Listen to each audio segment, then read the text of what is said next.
a China também tem uma visão de longo prazo. E quando eu estive em Pequim, eu perguntei, vocês se preocupam? E eles falaram assim, você acha que o Bolsonaro vai governar por 20, 30 anos? Eu falei, olha, eu acho que não. Então ele falou, então tá bom, então a gente não vai mudar a nossa previsão da relação com o Brasil, que é fundamental. Para eles, o Brasil é muito mais importante e eu posso dizer, olha, eu viajo com frequência para Pequim e para Washington. Em Pequim, o Brasil é muito mais importante. Para alguém do Brasil falar com uma pessoa relevante em Washington é complicado. Só se for falar da China. Aí sim, abrem-se as portas. Então, se a primeira coisa que o Trump perguntou ao Bolsonaro, quando o Bolsonaro fez sua primeira viagem a Washington, foi: me ajude a conter a China na América Latina. É a única coisa que o Trump quis do Bolsonaro. E quando o Bolsonaro sinalizou que o Brasil não tem como ajudar os Estados Unidos a limitar a influência chinesa, havia muito pouco espaço para, de fato, fortalecer essa relação. As exportações brasileiras para a China são mais do que o dobro das exportações do Brasil para os Estados Unidos, né? É mais de um quarto de todas as exportações brasileiras, então um ator fundamental, isso só vai crescer.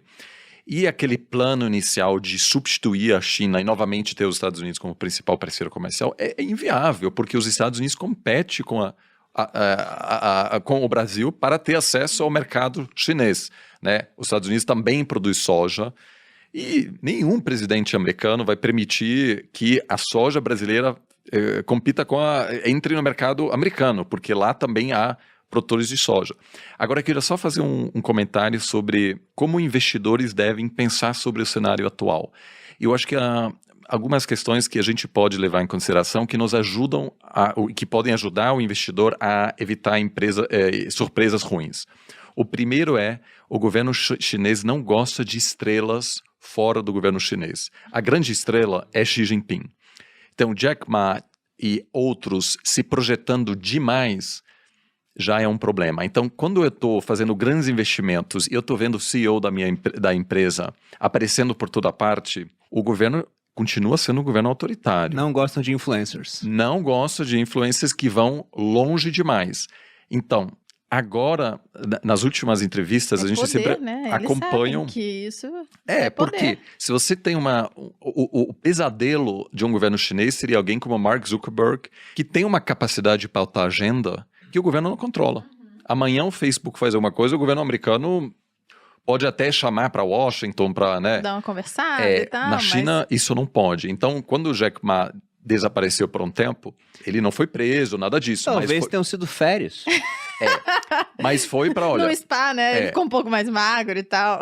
A outra coisa que é fundamental é que a China se preocupa com a estabilidade social, que é fundamental. Porque o crescimento também gera desafios. Vamos lembrar que no Brasil, as manifestações de 2013 aconteceram em parte porque cresceram muito as expectativas. O Brasil tinha passado por anos de crescimento e as pessoas, de repente, queriam um governo melhor, serviços públicos melhores. Na China, essa situação acontece há 4 décadas. As pessoas têm muitas expectativas. Então, o governo quer estabilizar. Então, por que fechou, por exemplo, as empresas de educação? Porque estava começando a haver preocupação social, tensão social, porque o custo de educar o filho era tão alto, e às vezes mesmo gastando milhares de dólares, você não conseguia colocar ele na faculdade, na melhor faculdade. Então, a China quis democratizar esse mercado, e o mesmo para games, por exemplo. Agora, a obrigação é que, a não ser que o usuário tenha 18 anos, o chinês só pode usar games, acho que são 3 horas por dia. Uma coisa boa, tá vendo? Uma coisa boa. O governo definiu o que você pode fazer com o seu tempo? Os pais não estão conseguindo, é isso? Eu sou socialista. Por favor, continue. Então, é importante acompanhar um pouco para sentir qual empresa corre o risco de sofrer uma intervenção. E aí é importante que os chefes também falem sobre redução de desigualdade, etc. E agora todo mundo levou um susto e baixou a bola um pouco, começa a tirar foto com oficiais de governo, diz que a gente precisa investir naquela província onde ainda há alguma pobreza. E alguns CEOs foram longe demais, e eu acho que é uma boa maneira da gente definir quais outras empresas podem sofrer uma intervenção. Isso é muito interessante, mas eu gostei do seu comentário sobre a parte de educação. Você acha que a intervenção na educação veio apenas por conta do custo da educação que era mais alto, ou o governo chinês estava observando que talvez estivesse perdendo o controle do setor da educação? Porque se você perde o controle do que é ensinado para o jovem, né, daqui a pouco esse cara para de acreditar naquilo que o partido acha que é interessante que ele acredite. Eu acho que foi isso um pouco, mas o fator principal é que pesquisas mostraram um descontentamento com um excesso de competitividade. Assim, havia muito, e eu inclusive eu falo com alguns colegas que, bom, todo mundo só tem um filho, né? Agora mudou, mas vai ser difícil porque toda a estrutura, toda a cultura... É tudo feito para isso. É tudo feito, os apartamentos, né? Vamos dizer, os quartos de hotel, é tudo feito para 3 pessoas. Então, a pessoa com 2 filhos já não se enquadra muito bem. E então, o custo para mesmo financiar uma pessoa, e é realmente... Os meus alunos reclamam, falam, professor, eu estou estudando muito, etc.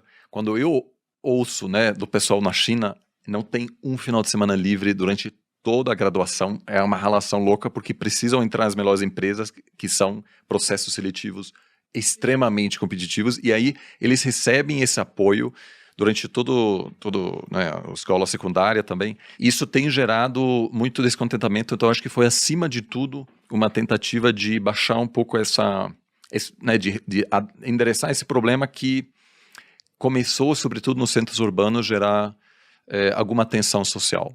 Em termos políticos, porque essa parte de governança é muito importante, já que você tem um partido todo poderoso que pode intervir em vários setores da economia e algumas vezes com intervenções, digamos assim, draconianas, que é proibir o lucro, e isso afetaria pra caramba os investidores.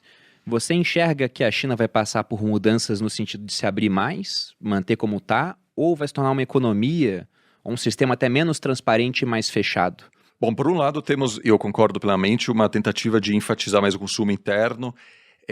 Eu também acho que esse período que marcou muito os últimos 30 anos, basicamente, de que havia uma integração grande entre a economia americana e chinesa, está chegando ao fim. A partir dos anos 80, na verdade, dos anos 70, mas sobretudo 80, 90 e 2000, quem dominava o processo decisório em Washington em relação à China foram os chamados panda huggers, ou seja, os abraçadores dos pandas que tinham uma visão muito otimista em relação à capacidade americana em trazer a China para dentro do sistema econômico liderado pelos Estados Unidos. Achavam que ia virar uma democracia, alguma coisa assim também? Sim, que também a liberalização econômica ia produzir uma liberalização social e política. Esse pessoal começou a perder poder a partir do segundo mandato de Obama. A partir daí, quem domina agora são os chamados China Hawks, né? As pessoas que têm uma visão mais pessimista e dizem, olha, a China não vai aceitar nossas regras, a China tem um plano que vai muito além do papel dos Estados Unidos. A China quer voltar ao lugar onde ela sempre esteve. E China em chinês significa reino do meio. Está óbvio para os chineses que para eles querem ocupar novamente o centro.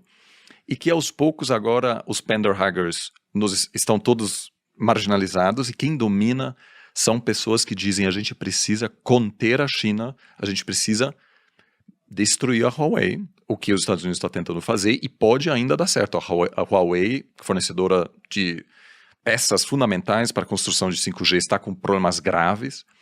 Não acho que vai falir porque o Estado chinês vai resgatar. Mas a tensão entre as primeiras, as maiores 2 economias do mundo vai aumentar e isso vai ter um impacto sobre a economia global e pode, me parece, afetar a relação entre os dois. Agora, não acho que a economia chinesa vai se fechar, inclusive a China acabou de pedir adesão ao maior acordo comercial do mundo, que é a parceria transpacífica, que inicialmente foi criada para conter a China pelos Estados Unidos. Aí o Trump, no primeiro dia de governo, retirou os Estados Unidos. E agora a China está no processo de se abrir. Eu não acho que a China vai se fechar porque, diferentemente dos países ocidentais, a população chinesa não é contra o comércio. Não tem um movimento anti-globalização ainda na China. Então eu acho que é a princípio que vai se manter bastante aberto.